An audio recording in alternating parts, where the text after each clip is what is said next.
Alas 3 na. Oras ng talakayin ng mga nagbabagang issue na pwedeng makapanloko. Ako si Tres Martelino Reyes, Senior Editor ng Rare Files. Welcome sa isa na namang episode ng Tres from Tres. At sa ngalan po ni Tres Martelino Reyes, ako po ang inyong lingkod na si Elma Sandoval, Senior Editor din po dito sa Rare Files, pero hindi pa po senior. Noong nakaraang episode, tinalakay namin ang tungkol sa pagbabalik ng 89.9 billion na excess funds ng PhilHealth pabalik sa National Treasury, at kasama natin noon si Dr. Tony Liachon na isa sa mariing tumutol dito sa issue na ito on grounds that it is unconstitutional or illegal. Naghain na sila ngayon ng petition before the Supreme Court para itigil ang paglipat ng pondong ito, pero habang hindi pa nag-decision syempre ang Supreme Court ay naibalik na po yung 30 billion from the surplus fund. So that's 20 billion in May and 10 billion last August 21.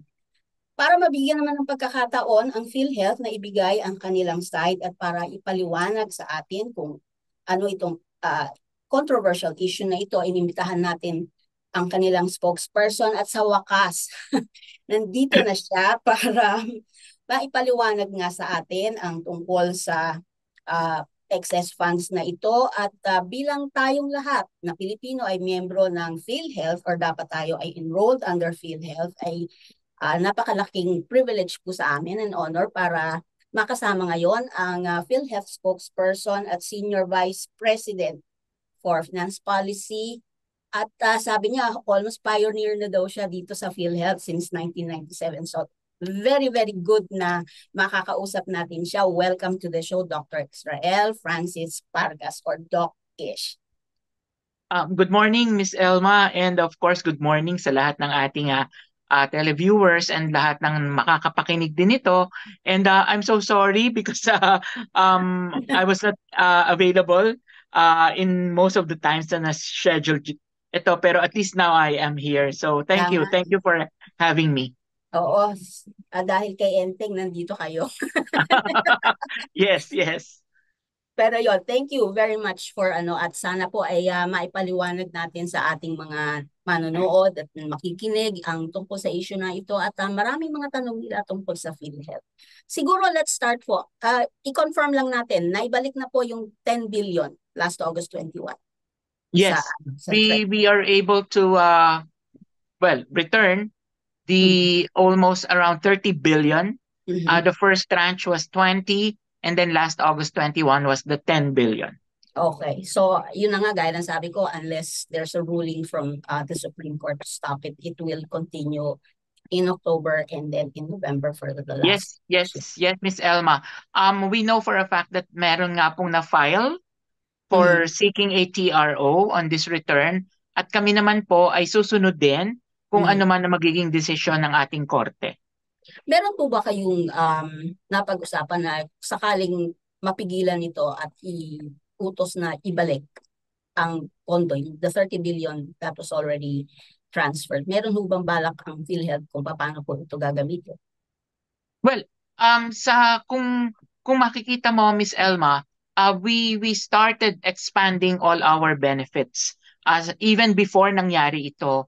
In 2023, I think, kung narinig po ninyo, we already expanded yung isa sa mga pinakamalimit gamitin or pamamaraan ng pagkaka-ospital ng ating mga kababayan, yung pulmonya. So yung pong ating pneumonia ay itinaas na natin yung case rate noon from 26,000 to around 90,000. Tapos yun pong sepsis ng mga kabataan or yung infection sa dugo, tinaas din natin siya.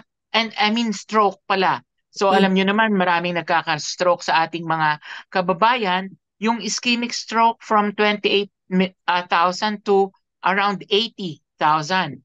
At yung ating hemorrhagic stroke is from 38,000 to around 76,000. And in 2023, we came up with a mental health package. So even before po nangyari itong pagbabalik na ito, nag-start na tayong mag-increase. And this year in 2024, we expanded the bronchial asthma, the sepsis, and yun nga pong pinakahuli is yung pong itinaas natin ng 30% yung halos lahat ng case rate packages natin across the board, including the dialysis from 2,600 to 4,000. Naglabas din tayo ng bagong beneficios for malnutrition. And tuloy-tuloy po yan, bago matapos ang taon, ay meron pong nakalinya pa rin tayong mga pakete na i-expand at ilalabas ng mga bagong benepisyo. And you had enough funds for that, I guess. Well, Kasi meron pa ka rin yes, kayo surplus eh. yes naman po, Miss Elma, kasi tayo rin naman as provided by law Mhm. ay dapat nagsiset up ng tinatawag na reserve fund. Okay. At Sige. yung reserve fund is equivalent to 2 years Aha. of your previous expenditure. So, meron naman po tayong pera na nakalaan dyan, and at the same time, alam nyo naman po na ang PhilHealth, though limited, is also allowed to invest Aha. its Under fund. the- So, may kinikita rin tayo to support. Okay, sige. Matanong lang natin, siguro konting chismis tungkol dun sa paglipat o yung decision to allow the transfer of the funds. Wala ko bang tumutol nung ito ay pre-propose o walang nagtanggol na dapat, hindi. Kasi mas kailangan to ng Actually, diniscuss po yan sa management. Mhm. And before even we decided on it, is we also asked our regulating agencies, katulad po halimbawa ng OGCC, ng GCG, and even the COA, if it's allowed and if it's allowable by law. And ang kanila naman pong advice sa amin is pwede naman because it is provided by law also, which is the GAA of 2024, and also supported by the DOF circular. And so when we presented it also to the board also approved it. So it was actually discussed within the management and within the board of PhilHealth. So there were no oppositors in the... Of course, there are different views on this, but again, because we sought the advice of our regulating agencies, and because again, it is provided by law also, we allowed it to be returned as approved by the board. Okay. So, para kayong magkaroon ng ganong kalaking surplus funds, hindi naman po sa isang taon lang to na-accumulate, diba? It was over the years. Yes. Yes. So, paano yun? Because every year you ask or you request a budget under the national budget, and syempre, hindi ka naman humihingi lagi ng sakto lang. Kailangan medyo may konti. Pero bakit umabot siya sa ganong kalaki na ngayon ang tawag sa kanila ng Department of Finance is idle funds when it should have been used for very specific purposes that are helpful? Well, actually, Ma'am Elma, yung sinasabi na around 500 plus billion, Okay. It's not an excess fund. Kasama po doon yung ating, it's the whole investable fund of PhilHealth, and kasama doon yung ating reserve fund. Okay? So, counting portion lang po doon yung sinasabi na more than the reserve fund na meron tayo or yung pwedeng sabihin na excess fund. At sabi nga po sa Universal Healthcare Act, kung magkakaroon tayo ng excess fund after deducting the reserve fund, ay pwede siyang gawin sa dalawa. Gamitin sa dalawa, expanding the benefits and or reducing the premium contribution. Yes. Kung kaya nga po, even in 2023, we already started expanding our benefits and tuloy-tuloy po siya hanggang 2024, even the start, even before tayo hinga ng ganyang pagbabalik. Ine-expand na po natin yung ating benepisyo to utilize nga yung sinasabi na idle funds. Pero kung matatandaan nyo rin po, ang hinihingi nating budget sa government as a subsidy is a premium subsidy. Ito po ay kabayaran para sa premium ng mga indirect contributors or yun pong sinasabi sa batas na walang kakayanang magbayad ng premium katulad ng mahihirap, yung pong ating mga 4Ps, yung ating mga senior citizens, PWDs, at yung lahat na inilalagay sa batas na sinasabi na gobyerno ang magbabayad ng premium contribution. So yun pong nakaalat or ibinibigay na pera sa amin ng gobyerno ay meron pong kaakibat na bawat pangalan kung kaninong premium siya papasok. Mhm. So, yun pong ibinibigay sa amin is a premium subsidy. And syempre naman, alam din naman natin na, Miss Elma, na hindi naman lahat ay nagkakasakit. True. And Okay. So, under hindi naman the lahat ay nagkakasakit. So, maaaring yung premium na ibinabayad sa atin ay hindi lahat na utilize. Pero gaya nga din ng nabanggit mo, ito po ay hindi isang taon lamang, kundi an accumulation of those funds na hindi nagagamit sa pagbabayad ng pagkakasakit but was Ah, paid as a premium already. okay, so yun kaya na meron man kayong pinaglaanan ay hindi naman siya talaga nagamit kaya siya merong sobra ganon. Yes, yes, yes. Okay. So, pero kung meron kayong excess funds, bakit meron pa rin tayong naririnig na nagrereklamong doktor o ospital na hindi pa sila nababayaran ng PhilHealth or Well, nag-delay actually, ang it's kanilang... alam mo, Elma, it's a lingering issue, no? Okay. Yung utang daw po ng PhilHealth. Mhm. Well, unang-una, sisimulan ko sa proseso ng pagbabayad. Mhm. Um, Palagian na magkakaroon ng utang ang PhilHealth Okay. because pag file ng claim sa amin, hindi naman siya kaagad-agad na babayadan. Okay. It will take the law provides us 60 days to process. Okay. So palagi ang merong sisingilin at sisingilin. Mhm. And hindi lahat ng claim po na ipina-file sa amin ay binabayadan natin basta-basta because it goes through evaluation. Mhm. So meron po tayong mga claim na ibinabalik sa ospital kasi may mga kakulangan sa Mhm. mga dokumento at meron din tayong mga claim na nadi-deny because hindi sumunod sa mga requirements. So when Sino pong hindi sumunod? Yung pasyente ang o yung ospital po, ang ang ospital? ospital. Okay. So when this issue came out na may mga utang po kami, we started the process of reconciliation with the hospitals. Mhm. Para po makita talaga kung yung bang hinahanap nilang pera ay utang namin o ito po yung mga claim na ibinalik namin sa kanila or yung mga claim na na-deny namin na Mhm. sinisingil pa rin po nila sa amin. Mhm. And kung matatandaan mo, Ma'am Elma, yun pong ating dati, yung ingay ng ganyan is mga sinisingil na sa amin is mga around 16 billion, 18 Mhm. billion. But Mhm. because of the reconciliation and because of our process improvement, ngayon parang ang naririnig natin na utang daw po natin is around mga 4 billion na lang. Okay. So, ibig sabihin po, nagiging effective yung ating proseso na ginagawa and because of the process improvement din namin, mas napapabilis na rin naman ang pagbabayad po namin sa kanila. Okay. Matanong ko lang ulit tungkol dun sa budget nyo. PhilHealth receives a share from PCSO, from its charity fund, and from PAGCOR, am I right? Yes. Yes po. And this funds, according to law, ay um, earmarked for benefit enhancements. Meaning? Meaning po, kung meron po kaming mga, di po ba yung nanggagaling sa gobyerno na subsidiya is for premium? Ito naman pong manggagaling sa PAGCOR and PCSO ay gagamitin para mag-improve po tayo ng mga benepisyo.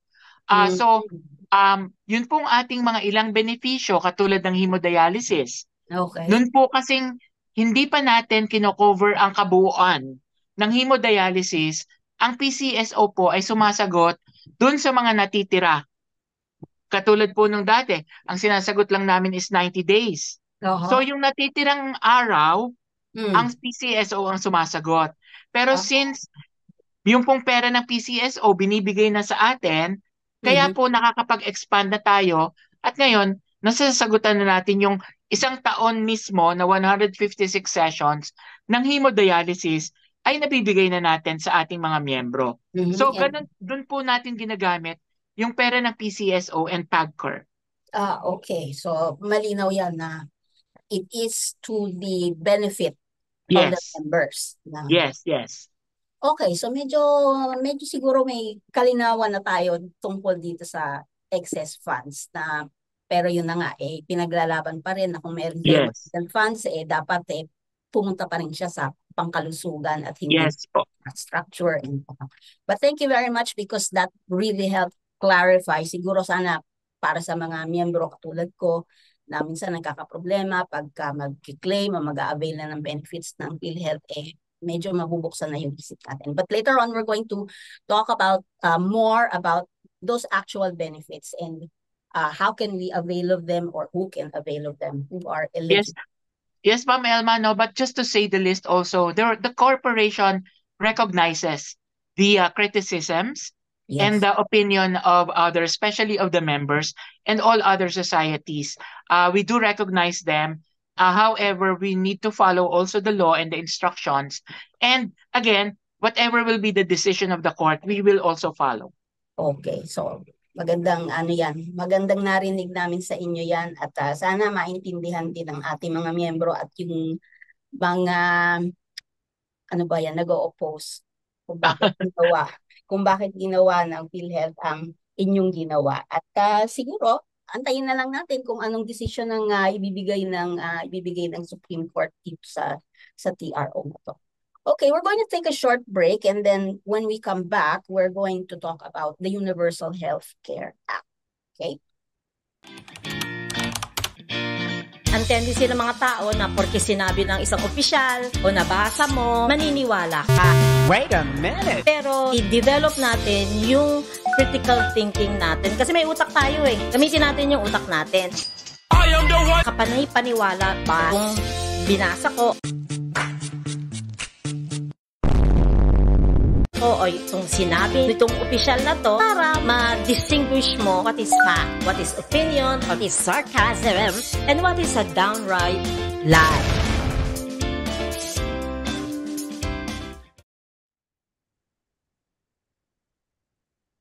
Okay. Nagbabalik po ang Tres from Tres at muli kasama natin ang spokesperson ng PhilHealth, si Dr. Ish Pargas. Thank you very much again for joining us. At ngayon naman, gaya ng sinabi ko kanina bago tayo mag-break, Universal Health Care Act naman po ang ating tatalakayin. No? Meron pong batas na pinasa noong 2019 at nakasaad po dito na because of this, the enactment of this law, ay lahat po ng Pilipino, so sabi nga 110 million of us na Filipino ay covered na dapat ng universal UHC na ito, no? So, matanong ko lang, Doc, based on your experience, ano po ba o gaano ba kalusog ang mga Pilipino? How healthy are Filipinos? Or what are the usual ailments or diseases that Filipinos face? Well, basically, ang ninanais natin, especially in 2040, is that every Filipino or the Filipino is the healthiest in Asia. No? So, but alam din natin and we do recognize na talagang karamihan ng ating mga kababayan ngayon ay nagkakaroon ng pagkakasakit, lalo na yung mga non-communicable diseases, nag-i-increase ang statistics niyan, especially also yung kung hindi man non-communicable ay yung mga road accidents na nagiging sanhi also ng pagkakasakit. And of course, alam din po naman natin na nandyan pa rin yung ating mga communicable diseases that we continue to fight on, katulad po ng tuberculosis.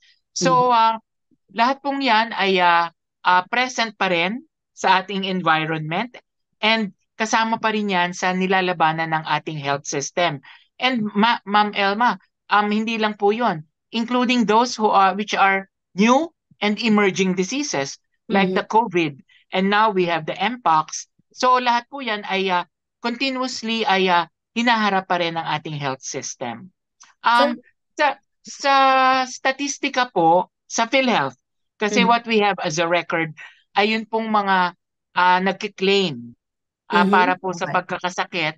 Ang pinakamataas pa rin po sa atin pagdating sa medical cases ay yun pong mga pulmonya, dengue, hypertension, diabetes, at pagdating naman po sa mga operasyon ay or yung may mga procedure na ginagawa ay dialysis, Okay. At saka po yung mga procedure or operation na may kinalaman sa panganganak. Katulad ng Ah, normal spontaneous delivery and even cesarean section. so ayan po at lahat po yan ay covered ng PhilHealth. Just Yes, for yes naman everybody. po. Okay. Ngayon, kung sa 110 million po na Pilipino, paano nyo po natitiyak o meron ba kayong datos na ang lahat ng ito ay naka-enroll na para sila ay maka-avail ng mga benepisyo ng PhilHealth? And how did you go about this enrollment para to make sure kahit yung mga nasa kasulok-sulukan na lugar sa Pilipinas covered or kasali? Yes. Oo, yes, Ma'am Elma, no? And actually, that is one of the bigger challenge sa atin. Opo. Yung maipa-register yung lahat ng 110 million. Mhm. But ano ang ginawa ng Universal Healthcare Law? Dalawa po yung main na ginawa nila to make sure na bawat Pilipino kapag nangangailangan, kung magkakasakit ay makakakuha ng benepisyo. Una, ginawa po niya na lahat ng Pilipino ay automatic member na. So Mhm. lahat po tayo ay member na. Ano lang ang issue dito at ang challenge? Mhm. Hindi lahat ay naka-register. Okay. Okay? So yun po yun. Pangalawa, ang bawat Pilipino kapag nagkasakit or na-ospital or nangailangan ng paggamutan ay dapat makakakuha ng immediate eligibility to all the benefits. So, Meaning, ikaw, kahit hindi ka pa naka-enroll, yes, hindi ka man naka-enroll, hindi ka naka-register, dapat i-register ka sa oras na yon at dapat magagamit mo or makukuha mo yung benepisyo. mhm, So, yun yung dalawa na nagme-make sure na bawat Pilipino dapat makakakuha ng membership. Pero gaya nga ng sabi ko sa'yo, the bigger challenge is how to register everyone. mhm, Kasi syempre yung iba, kung hindi pa sila rehistrado or walang number, ang mhm, feeling nila hindi sila member. Okay? mm, So yun yung ilan na kailangan nating baguhin sa pag-iisip ng ating mga bawat Pilipino. Sa ngayon kasi, out of the 110 million, we have around 98% in our database. mhm, So we still have around 2% na kailangang maipa-register. mhm, And ito, hindi lang ito mga nado sa malalayong lugar, pwede rin itong nadidito lang sa ating NCR, pero hindi nagpapa-register pa, o sila yung mga nasa lansangan, or yung mga sinasabi na nasa ilalim ng tulay, na mhm, maaaring hindi pa nila gaanong nalalaman yung UHC or yung PhilHealth. So mhm. we continuously do the information campaign, at yung pong ating information campaign ay ibinababa talaga natin sa local government in order for them also to help us Mm-mm. na talagang mai-register po ang bawat Pilipino. So, meron kayong target para maging 100% na ang inyong enrolled Well, members? Or talagang... well, Ma'am Elma, it is nearly impossible, but Mhm, we are trying na lahat ay mailagay natin mhm, sa the registration. Kaya mhm. meron din tayong coordination with the Philippine Statistics Authority, with Okay. DSWD, with all other agencies na merong mga registries para Mhm. po may compile natin siya. But then again, ang sinasabi ko rin po ay hindi hadlang yung hindi ka nasa registration para makakuha ng benepisyo ng PhilHealth. Mhm. Ang UHC po ay under the law should be funded or is to be funded by the same taxes that government collects, correct? Or are there Um, other sources pa of funds for that? Opo. Yun pong nasa batas, ang magiging pondo po ng ating universal healthcare would be coming from the government as a subsidy. Mhm, Would be coming from the earnings of the sin tax, mhm, coming from the funds of the PAGCOR and the PCSO, and mhm. coming from our contributions as paying members of PhilHealth. So it's magkakasama na siya. Yes po. Yung Magkakasama siya as a one fund, pero coming from different sources. oo. And then, so hindi natin masasabi na ito ay galing sa syntax. So dapat kailangan ito gamitin to pang UHC lang or yung whatever benefits there are for para ma-implement itong Universal Healthcare Act. Ganun po ba? Pero Ma'am Elma, kasi dun sa sin tax law, meron doon po talagang naka-earmark Yeah. na percent for UHC. So kung yun po ay mabibigay for UHC, masasabi po natin na yun ay kailangan talagang gamitin for UHC purposes. What do you mean kung ito'y may bibigay? It's Kung not given ibig ko sabihin kung ito po ay when you collect it or when you ibinibigay get na papunta Aha. sa UHC, ito po talaga ay kailangan magamit for UHC purposes. Okay. Siguro ang pinaka ano tawag dito, yung pinaka anong feature ng UHC is the consulta package. Kasi dito tayo, tama ba? Because dito tayo as a PhilHealth member, dito tayo makakakuha ng benepisyo without necessarily being confined. Correct? Well, ang isang focus po ng universal healthcare is to strengthen the primary care. Okay. Parang Kasi nga po, wellness. opo, kasi po ang ating nilalayon din sa universal healthcare is to shift the focus from curative to primary care or preventive, from specialized care to primary care. So, Kung kaya po, nilalayo ng batas na dapat ang PhilHealth ay magpalabas ng tinatawag na comprehensive outpatient benefit package, yan. which corresponds to primary care.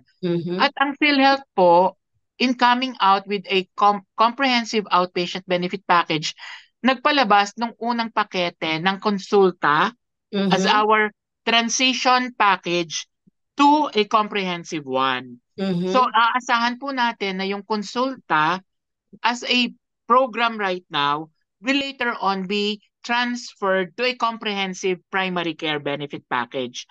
Yun pong ating konsulta sa ngayon, Ma'am Elma, ay merong libreng konsultasyon or check-up.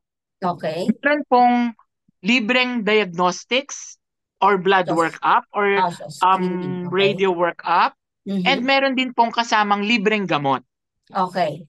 At yan po ay makukuha sa ating mga accredited consulta providers na pang-publiko at pang-pribado. So public and private facilities po ang participating dyan sa konsulta natin.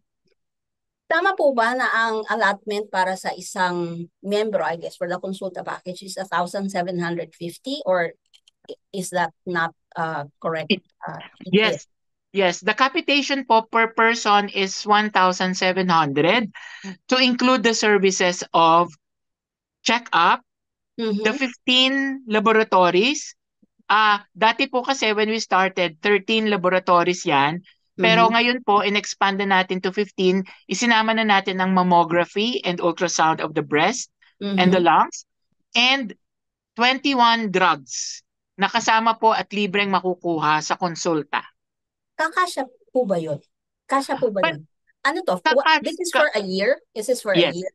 Yes. Okay. For a year po and kung ilang beses man mangangailangan ng ating membro. Kasi, Ma'am Elma, the 1,700 allotment per person, hindi naman po lahat ng ating 110 million ay magkakasakit. Pero this is wellness. So, di ba? Parang yes. They should be able to avail of the diagnostics even if they're not sick. Okay. Kung meron po kung wellness, ang trabaho ng konsulta dapat mapanatili na well ka at hindi ka nagkapasakit. Kung halimbawa namang may nararamdaman ka at may pagkakasakit, then that's the time po na kakailanganin or orderan ng doktor para makapagpa-diagnostic ka, makapagpa-laboratory ka. So it's a risk-based program. Hindi po ito yung pupunta ka lang doon sa consulta provider kung saan ka naka-register at sasabihin mo or i-announce mo na gusto kong magpa-x-ray. Hindi po yun ganon. Kailangan pong ma-examine kayo ng doktor at kung kakailanganin ng x-ray, i-order po yun sa inyo. So it functions as an averaging kasi hindi naman nga lahat ay mangangailangan, pero babayadan pa rin po natin ng 1,700 to make sure that the person is kept well. At hindi magkakasakit, yes. So, ibig sabihin, itong 1,700 will include, kumbaga, multiple times ka kung quarterly ka magpa-check up magpa-consulta sa doktor, but it does not necessarily mean na kailangan meron ka ring screening na gagawin or meron kang gamot na i-reseta sa iyo. So hindi yan for everybody. So Yes po. Ano, Hindi naman kinakailangan na resetahan kayo ng pang-ubo kung hindi mm, ka naman nag-uubo. mm, Um, However po, kasama po dun sa initial uh, first patient experience, yung sa pagkuha ng health profile, kasama mm, po yung mga um, examination, katulad po ng mga uh, breast yes, examination, yung mga uh-huh, ganun po. Yan po uh-huh, ay gagawin na kaagad-agad para po agad kung merong makapa na bukol, ma-orderan na po kayo ng kinakailangang diagnostics. mhm. How open are pagka doktor ka ba sa public hospital o sa government hospitals, mandatory ba sa kanila nakasali sila sa e-consult sa konsulta or Um, magpapansin? Hindi naman po because Okay. ang batas kasi ay nagre-require na Mhm. meron kang primary care physician. Okay. Okay? So, pero sa pag-accredit po natin ng Mhm. consulta provider facilities, we Mhm. require po na dapat may doktor po doon. So Mhm. sa ngayon actually Ma'am Elma, ang ating consulta provider facilities nationwide, private and public ay around 2,700 plus. At ang mga participating doctors po dito is around 6,000 plus. 6,000. That's both government or mas And nakakarami private ang government? facilities, yes. Nakakarami na ba ang government? Mas nakakarami ba ang government o marami din na private practitioners who participate in this program? Marami po syempre ang gobyerno. Mhm. Sa ngayon po yung facilities natin, majority of it is from the government, RHUs and government hospitals, and we have around 377 for the private clinics and hospitals na kasali po dito. Why has the response from the private practitioners been low? Well, Anong one is anong because this is concerns? one is because this is a new program. Okay. And so, tinitingnan pa po nila kung, because you know that the uh, private, although it really provides service, is also a business matter. Yes. So if it will be, it will actually sustain their operations. So initially also, our capitation is only 500 and 750 for private. So Mhm. they are thinking that probably it is too small for Yes. their operations. But Mhm. now that we have increased it to 1,700, I think there will be more private facilities who Mhm. will apply for accreditation and participate in the consulta. Yung sa konsulta ba, marami na po ba sa mga lugar na yung mga tao hirap maka-access sa health facilities? Meron na ba kayong ganun in some um, hard to access places na alam naman natin, nandun doon yung mga minsan na nagkakasakit, ayaw magkasakit kasi, o ayaw na magpatingin kasi gastos, Apo. malayo, yung mga ganun po ba? Meron na po, abot na ba sa kanila at alam na ba nila na meron ganon na pwede nilang puntahan, na takbuhan kung sakaling meron silang mga karamdaman o para nga hindi sila magkasakit? Well, isa po sa naging focus ng konsulta natin are the GIDA areas. Yun po Okay. mga geographically isolated Mhm. areas. Isa po yan sa naging focus nga natin kasi nga po ay alam natin na maaring in some GIDA areas, maaring walang ospital. Pero Mhm. merong mga RHUs. Mhm. So, yan po ay isa sa naging focus natin para po ma-accredit natin yung mga ganong facility para may magpo-provide po ng healthcare services at may mag-aalaga sa kalusugan ng ating mga kababayan. And yes, meron na po tayong mga accredited consulta providers even in GIDA areas. Okay. Pero syempre alam mo naman na kung 110 million Filipinos ang kailangan tingnan, yung 2,700 ay may Ay, kulang na kakulangan pa. kulang. Kulang na Opo. kulang. Yes. That's why we are still pinapalakas po natin yung Mhm. ating kampanya para sa gobyerno at sa private na magtayo at mag-invest pa for a more mas marami na konsulta or primary care facilities. Facilities. Ilan pong LGUs, kasi dapat katulong yung LGUs to Yes. implement this, no? Ilan pong LGUs ang nag-i-implement na nito and gaano po yung response nila na para ibigay itong serbisyo na ito sa kanilang mga constituents? Actually, ma'am, yung 2007 is nationwide. So almost all LGUs po ay meron na. Actually, maganda nga po ang response nila kasi when we started this in 2021,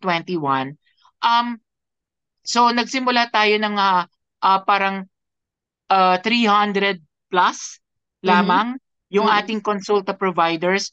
And after like 2 years, naging 2,700 na po.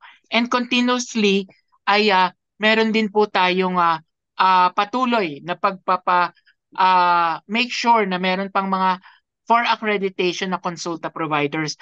Actually, meron nga po kaming tinetest din ngayon or pinapilot na yun pong pagkakaroon ng tinatawag na primary care networks. Okay. So, sa ngayon po yan ay sa 4 na probinsya natin tinetest, katulad po ng South Cotabato, Baguio City, Quezon Province, and Bataan, na kung saan yun pong mga primary care facilities nila or consulta providers, ina-arrange nila into a network para mas madami yung maaaring puntahan ng ating mga miyembro. So, very good po ang response ng ating mga LGUs. We also discussed this with the ULAP, yun pong League of the Mayors League of the Philippines. Okay. Yun pong mga ganon. Kinakausap din po natin para po make sure na they will also participate on this. At bigyan ng priority ang health. Yes. Because hindi lahat na minsan hindi nila nakikita na ang kalusugan ay isang napakahalaga na dapat ay inaalagaan sa kanilang sinasakupan. Yes po, and then they tend to realize na mas magandang investment talaga yung primary care because mas mura siya kaysa sa investment to a curative care kasi mas mahal kapag na-hospital na ang ating mga kababayan. Hindi naman po concentrated in urban areas itong mga primary care, itong consulta facilities natin. Hindi Talagang, naman, yes, hindi naman siya, Ma'am Elma, because dun po sa ating data is in all regions meron na pong consulta providers. Okay. So sana po ay para sa mga miyembro at iniisip nyo or nagdadalawang isip kayo kung magpapatingin ba ako sa doktor, siguro dapat hanapin nyo kung saan yung mga konsulta facilities na yan para kayo naman mahalagaan nyo rin ang inyong kalusugan na hindi kayo nangangambang wala akong pera, paano ko magpapatingin or anong pambibili ko ng gamot. So meron po tayo niyan under the Universal Healthcare Act na tayo ay may privilege para gamitin po yan at dyan po napupunta ang pondo na kinocontribute natin sa PhilHealth. Okay, we are going to take another short break and then when we come back, we will be talking about PhilHealth services. So ito medyo medyo specific na to na alam naman natin maraming mga nagsasabi ang hirap naman ng PhilHealth. Bakit ganito lang ang natatanggap ko? Bayad ako ng bayad. Okay, so babalik tayo at kasama pa rin natin si Doc.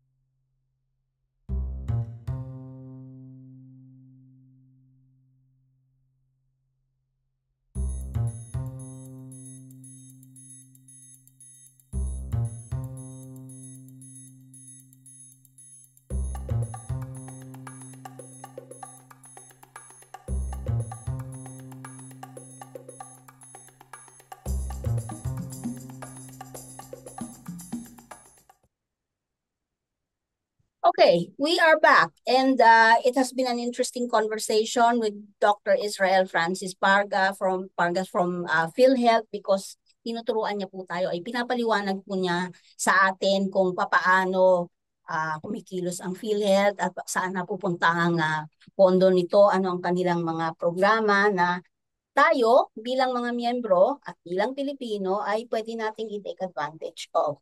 Ngayon, pag-usapan naman natin PhilHealth Services at unang-una dito, contribution. Ito yung medyo masakit sa loob ng iba dahil sabi nila ay tumataas pero ang natatanggap kong benefit ganito lang. Just for clarification, ano po ba ang current rate of contribution ngayon ng PhilHealth? Yes, Ma'am Elma. Ang ating pong contribution rates ay nasasaad sa batas. no? Mhm. Ito po ay sinabatas dun sa UHC Act or RA 11223. At Okay. ang pinakamataas po na rate na nadoon is yung pong for 2024, which is at 5% Mhm. of your basic salary rate Mhm. with a minimum of or floor of 10,000 and Mhm. a ceiling of 100,000. So para po sa atin lahat, 5% po, at yan po para sa ating mga empleyado or employed, hatian po yan between the Mhm. employee and the employer. Okay. So, yung 5% po ay nag-take effect lang this year. January. Okay. Last year, there was a suspension of, Yes. there should have been an increase, pero sabi ni Pangulong Bongbong Marcos, isuspend muna, pag-aralan Yes. muna. So, Yes. hindi ba tayo nagkaroon ng problema? Hindi ba nagkaroon ng problema ang PhilHealth pagdating sa pondo? Or ano ang naging impact nito? Kasi nasuspinde yung pagtaas na dapat ay nakasaad sa batas. Well, basically hindi naman po because we were able to provide still the benefits and we are able to pay all our all our benefits na for reimbursement to our facilities. But of course, nagkaroon din siya ng epekto kasi syempre mababago po yung ating mga projections, mababago po yung ating mga numbers, but we were able to survive naman po. Okay. With that. Kung matatandaan nyo, ma'am, even nung pandemic, Yes. hindi rin po sinuspend din one time ni President Duterte Mhm. yung premium increase. And Mhm. so, in response naman, PhilHealth has to restudy, has to reprogram its projects and all, but we were able to survive naman po. How was it that you were able to accumulate excess funds or idle funds when there was that time na nagkaroon ng suspension? So, ibig Well, sabihin, meron talaga kayong sapat na pondo na nakalaan na kahit na hindi magtaas ang contribution rates, ay matutustusan pa rin yung kailangan nyo. well, yes, during that time po kasi, Mhm. kung wala man tayong na increase na Aha. rates, ay meron pa rin namang pumapasok na pera. Mhm. We just made our collection more efficient para po to make sure that we would be able to collect our collection target during the time. And again, also, to improve and increase on our benefits. But syempre sa ngayon po, kung titingnan natin, we increased our premium contribution and so we have more money coming in and so we are expanding more our benefits. Sabi ko nga sa'yo, bago po matapos ang taon, ay meron pang mga asahang expansion and mga bagong benefits na manggagaling po sa PhilHealth. Meron pong pinasa ang Senado, ang SB 2620, I think, which is an amendment to the UHC, and that it Yes. stipulates there that they want, or it's a provision there that they would decrease the contribution rate, the current 5% to 3.25, tapos Yes. ipaakit na naman ulit niya. Anong magiging epekto nun sa inyo, sa mga programa ng PhilHealth at sa mga sa gagastusin niyo? Well, yes, Ma'am Elma. Actually, we were part of the stakeholder na kinonsulta at kinokonsulta ng Senate on that. And what we will have to do is, again, we have to go back to the table. Kung may sasabatas po itong amendment na ito, ay we will again have to go back to the table and recalculate our programs and projects. But one thing is sure pa rin po, we will still continue to expand our benefits. We will just have to reprogram the increases, yung pong timelines and timetables because gaya po ng nabanggit natin, meron pa rin naman tayong ibang sources of funds like the investment yields and of course, yun pong ating tinatanggap from PAGCOR and PCSO for benefits enhancement. And again, some of our operational efficiencies to make sure that our collection is better and we can actually reach our target. Will it stop at 5%? The Dun rate po- increase or dun- kasi sa batas hanggang 5% lang, di ba? Apo. So, Yun sa ngayon po, ano? actually, magsa-stop na sana siya Okay. at 5%. Pero because of the proposed amendment, babalik po tayo sa 3.25% Aha. and then increasingly po until ma-reach po uli yung 5%. So hanggang doon lang talaga ang projection na magiging pagtaas ng rate of contribution. Sa ngayon po, yun ang kino-consider Okay. because accordingly sa mga computations ay po pwede na yung 5% because ang chine-check, there is still an avenue kasi to expand on the premium kung ang gagalawin po would be the floor and the ceiling. Kasi 'di ba meron tayong ceiling na hanggang 100,000 lamang. Okay. But normally kung sa isang insurance, it has to be a progressive premium it has to be a progressive premium. So pwedeng tanggalin yung ceiling of 100,000, pwedeng i-increase yung ceiling to 150,000. So may mga ganun pa rin pong avenues kung hindi man natin magagalaw yung 5%. Kung hindi na tataas pa, meron kayong Yes. pagkukunan, supposedly, pagkukunan ng pondo. Okay. Meron mga, I understand kasi dun sa batas na nagawa ng National Health Insurance Program natin, ando dun yung principle of equity. So, Yes. patas-patas tayo. Kahit na ikaw nagbabayad o mas malaki binabayad mo at ito hindi nagbabayad o sinasubsidize sila, ang matatanggap mo na benepisyo is the same. Dapat Pare-pareho, yes. the same. Pero, ang reklamo ng mga nasa middle income at saka siguro yung mga maliliit ang kinikita, bakit gano'n? Nagbabayad, kinakaltasan mo ko, pero ang natatanggap ko dun sa kapareho lang dun sa sinasubsidize ng gobyerno. Yes. Paano nyo to ipapaliwanag sa kanila na it is fair or ganito talaga ang patakaran? Well, Ma'am Elma, ang katapat na prinsipyo ng principle of equity is the principle of social solidarity, which is also being espoused by the universal healthcare. So yun pong principle of social solidarity is just the rich subsidizes the poor, the healthy subsidizes the sick, Okay.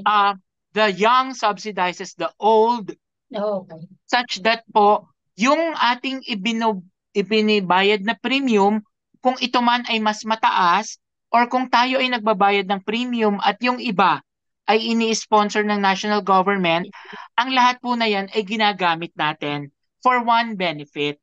That makes it fair. Kasi nga po, to make sure na may equality, meron din pong social solidarity. Siguro po tayong mga nagbabayad ng ating premium ay pasalamat tayo kung tayo man ay nagbabayad pero hindi natin nagagamit. Okay. Kasi one, Hindi tayo ibig sabihin nagkakasakit. wala tayong sakit. Pangalawa, nakakatulong tayo sa mas mga nangangailangan. Okay. But remember, pag tayo po ay nagkasakit din at na-ospital, tayo ay tinutulungan din nila. Kasi nga po, sa isang pondo lang pumapasok yung bayad nila at bayad natin. Okay. Under the National Health Insurance Program, wala po actually libre. Lahat ay nagbabayad. Meron lamang yung may capacity to pay, sila ang nagbabayad ng premium. Yung walang capacity to pay, it is the national government who pays for their premium. So lahat po tayo ay may premium. Wala pong pwedeng magsabi na yung iba ay libre. Pero Opo, kasi lahat po tayo ay may binabayad na premium. Kasi yung iba sinasabi, di kung sinasubsidize ka ng government, di ibig sabihin galing yan sa buwis. Di ako rin na nagbayad ng buwis. Parang gano'n lang, di ba? Gano'n lang gagawin nilang argument na, di ako rin talaga yung nagbayad. Pero yun nga, iisipin natin the principle of solidarity. Social solidarity, yes. Na kailangan ay tumutulong tayo sa ating kapwa pa. Actually po, para mas maintindihan ng mga kababayan natin, it is the bayanihan principle. Na kailangan talagang pag oras ng kung ikaw ay meron higit, mas pagtutulungan, ka, opo. itutulong mo sa akin. Okay. Totoo ba na meron plano na mag-provide ng HMO para sa government workers on top of the PhilHealth coverage? And if ang nakalagay po sa ang nakalagay po, Ma'am Elma, sa batas is dapat ang PhilHealth is to come out with additional benefits for additional premium para doon sa mga, especially sa mga direct contributors or with the government. What does that mean? Yun pong, tapos meron din pong finding ang COA na dapat yung pera ng gobyerno ay hindi ginagamit for private health insurances. So, ang PhilHealth po ay may plano na Okay. magpalabas yung pong tinatawag na PhilHealth Plus.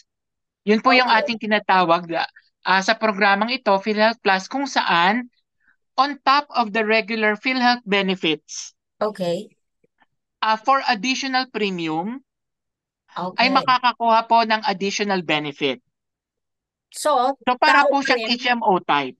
so member pa rin na magbabayad, pero dinadagdag sa PhilHealth contribution, or is that a separate, how is that going to work? Magiging iba po siyang premium contribution. Because be yung ating paid regular where? premium contribution is the basic PhilHealth package. Yes. At kung kukuha ka ng PhilHealth Plus for additional benefit, ay mayroon pong additional premium or ibang premium yon. Pero ang dun sa katanungan mo, meron kasing parang news na umiikot Opo. na magpo-provide ang gobyerno ng pondo para sa mga gobyernong Government empleyado employees. na Okay. para maikuha ng ganitong klaseng programa. So pwedeng yun po yung gamitin nila to get the PhilHealth Plus for additional benefit. Yes. So talaga, pero this is just for government employees, not to extend to private workers. Hindi naman po. Sa ngayon, we will just start with the government. Pero soon, we will expand it to all who can afford and who are willing to get it.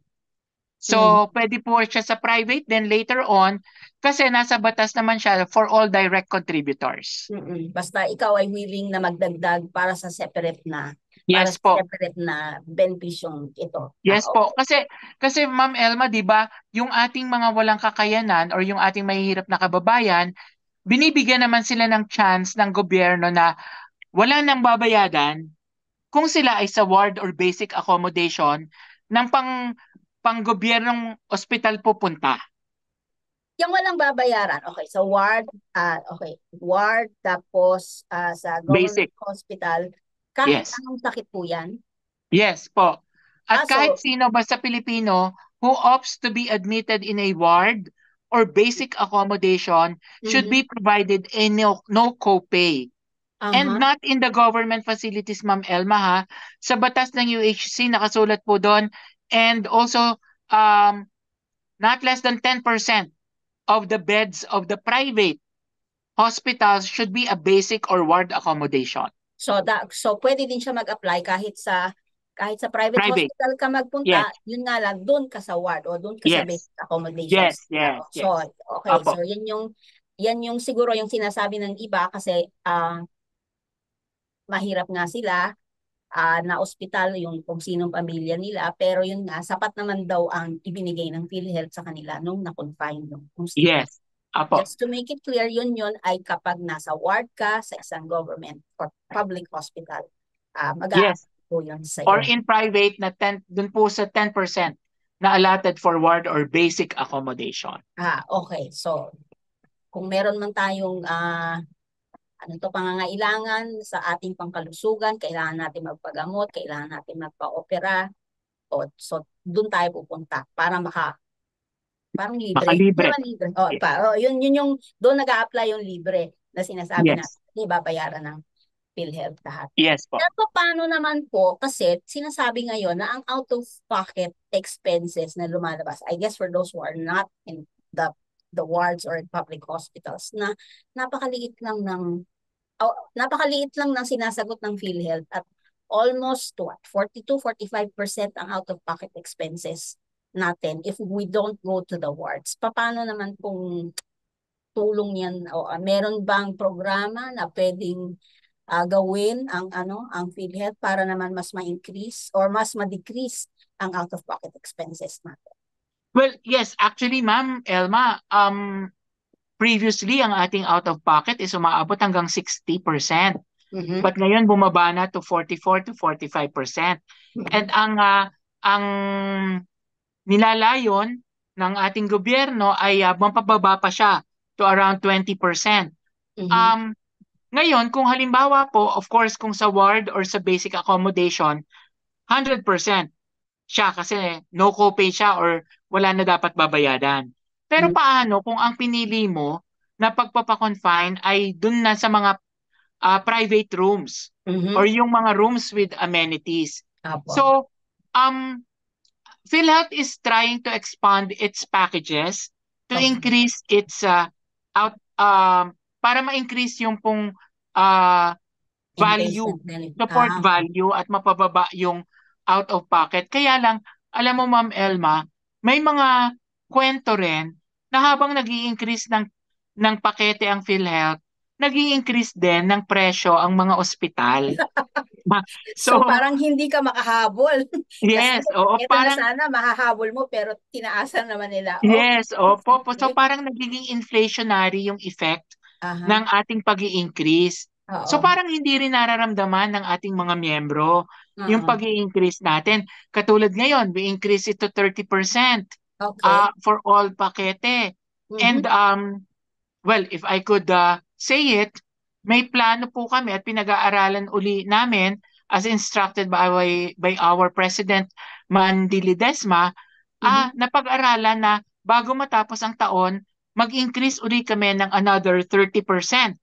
So magiging So in 60% 1 year, na. that's 60% increase for all our packages. Mhm. Kaya lang ang tanong nga, mararamdaman ba ito? Kasi again, baka mag-increase lang uli ng presyo ang ating mga facilities. So, ang ginagawan din po namin ngayon ng polisiya, other than the no copay para sa mga mahihirap or basic or ward accommodation is, yun naman pong tinatawag na copay policy na Mhm. kung saan iniisip namin na magpalabas ng fixed copay.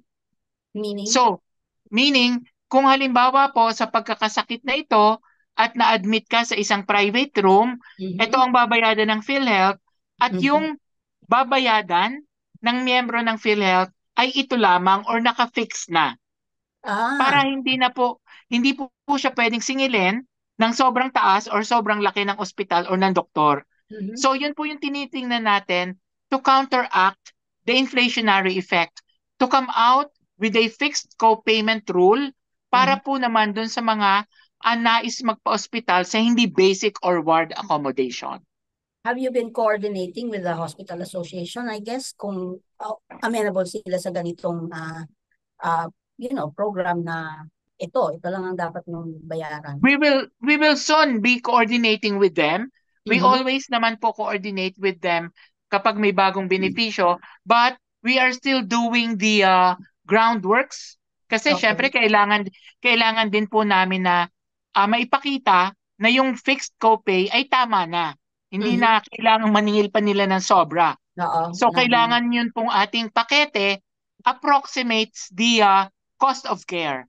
Kaya Oo. po ginagawa rin namin yung costing of healthcare services natin para po maayos natin yung copay na hihilingin natin or in-negotiate with the private facilities. Okay. Meron ba kayong ilalabas na it's like a PhilHealth outpatient card? Meron bang ganong programa kayo? Para, parang pagpunta mo o ito, papakita mo na I'm eligible for this wellness package, I guess. Po. Well, ang unang-una dahil lahat naman nga po ay miyembro, kahit po sa batas, ang nakalagay po doon sa UHC Act is the ID is not needed Okay, para po yes. maka-avail ng benepisyo. Oo, pag So, nagbabayad ka naman sa opo, ospital, hindi at naman. lahat naman po ay ay miyembro na. So, sa ngayon po, yung pagbibigay ng ID ay tinitingnan natin in a way na siya po ay magiging hindi lang ID, but kung saan nakapaloob na rin po yung ating mga history, medical profile, Okay. contributions, yung pong may mga ganun So na parang hindi data lang card po na siya, siya. Yung yes, data card opo, siya. Okay. na hindi lang siya isang talagang ID lang. Mm-mm. But of course, we are still looking into that because it would take more processes to be included. Mhm. At yun na nga po, dahil sa pagkuha naman ng benepisyo ay hindi na kailangan ng ID, So pinag-aaralan pa rin po natin yan. So kakailangan nyo rin ng pondo para ma-implement yan, ganun po ba? Well, yes. Basically, yes, because it would include technology. Okay.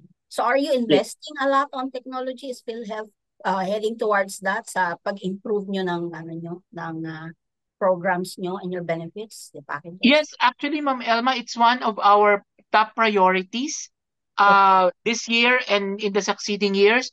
Yun pong digitalization ng processes, business processes ng PhilHealth and its system to make things more efficient for not just for PhilHealth, but even for the members and even for the facilities. Connecting it with us, for the members to check on their records and to make things more interoperable. Okay.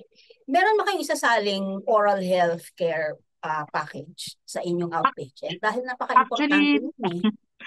Actually, Ma'am Elma, marami nga pong request niyan. Although it is actually part of the public health, kaya may mga dentista sa mga munisipyo.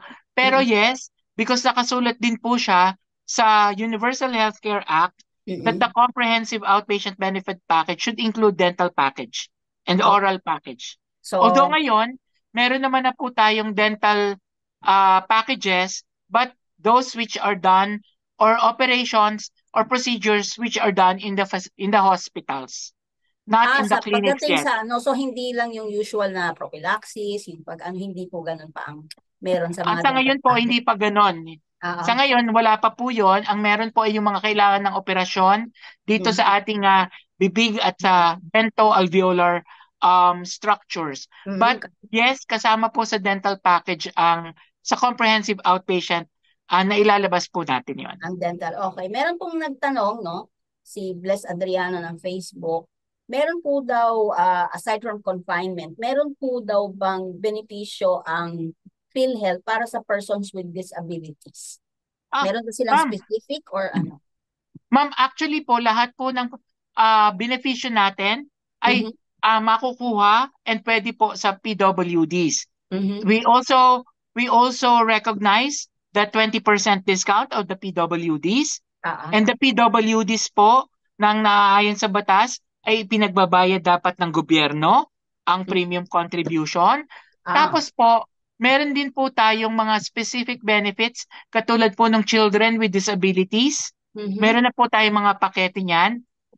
Sa ngayon po, ginagawa namin yung outpatient health service and rehabilitation para po doon sa mga may persons with disabilities. Okay, so Bless Adriano, sana narinig mo ang sabi ni Doc Ish.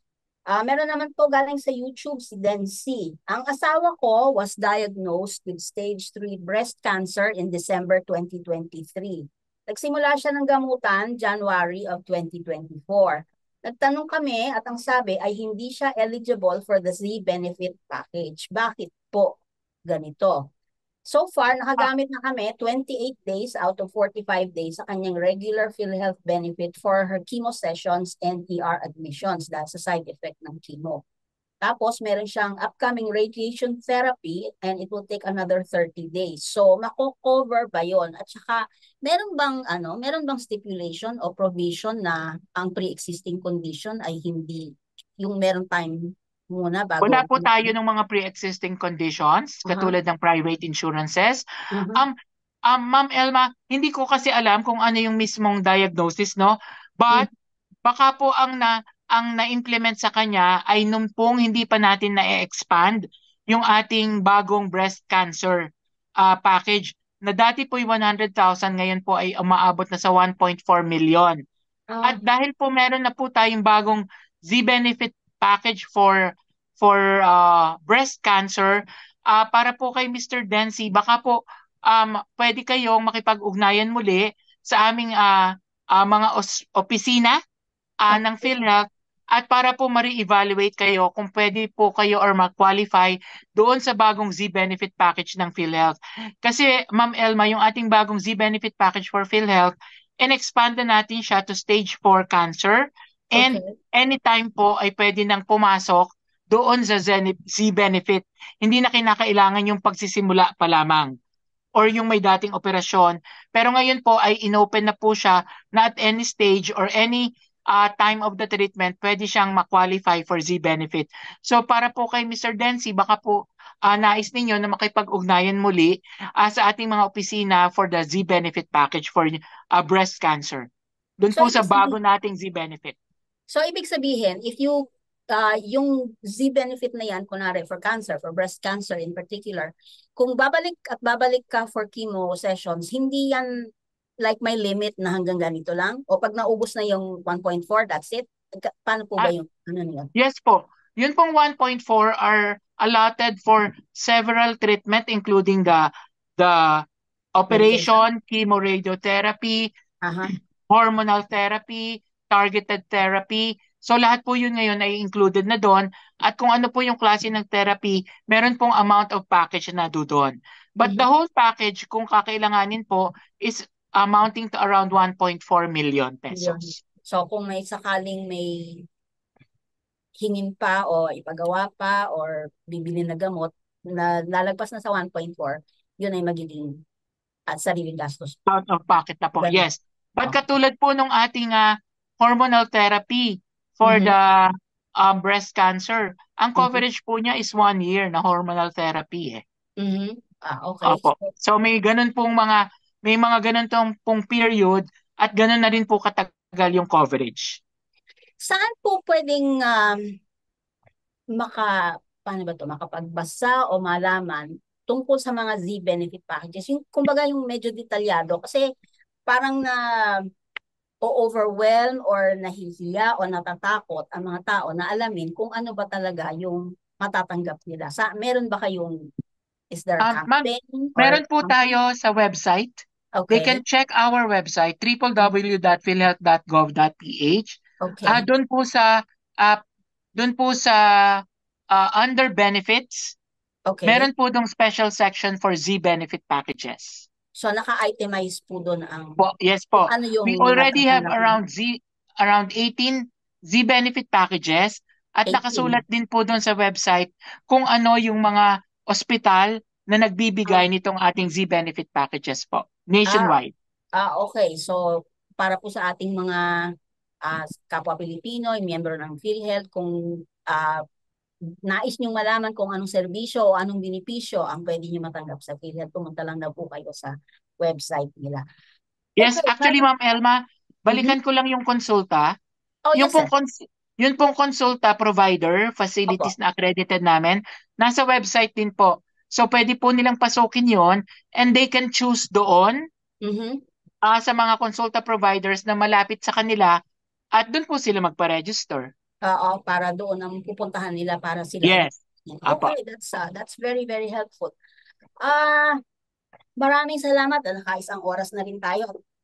Very, very enlightening po, Doc Ish, ang inyong mga paliwanag tungkol sa programa, sa mga benepisyo at kung anong ginagawa ng PhilHealth. So, sana maayos na natin itong kontrobersya tungkol sa pag-transfer ng pondo at we wish PhilHealth good luck para sa kanilang mga coming programs na pinag-iisipan. At ito po ay para sa ating mga Pilipino. Tandaan po natin yan dahil kahit man nasa batas yan na tayo ay covered, kailangan na meron isang social service yan na dapat binibigay ng gobyerno sa kanyang mga constituents.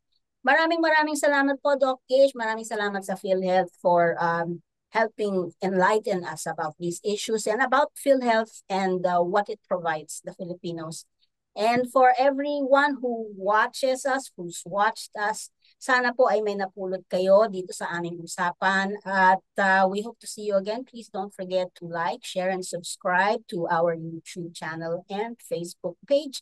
And we will see you again soon. Thank you very much, Doc Ish. Thank you, Ma'am Elma, and thank you for the opportunity to explain our program. And ang akin lang pong masasabi sa lahat ng tagapanood at miyembro ng PhilHealth ay huwag po tayo mag-aalala sapagkat patuloy po ang pagpapalawak at pagpapalaganap ng ating mga benepisyo. Kung meron po kayong mga dagdag na katanungan or mga nais malaman, you can always check our website at www.philhealth.gov.ph or you can call our landline at 028-632-2558 or pwede nyo pong iparating sa Vera Files at Oo. makakarating po yan sa atin. Oh, yan Thank you, Ma'am sige. Elma. Narinig nyo sabi ni Doc Isha, pwede dahan sa amin at kami sasagutin ni Fidel. Thank you very much and see you again. Thank you, ma'am. Thank you po.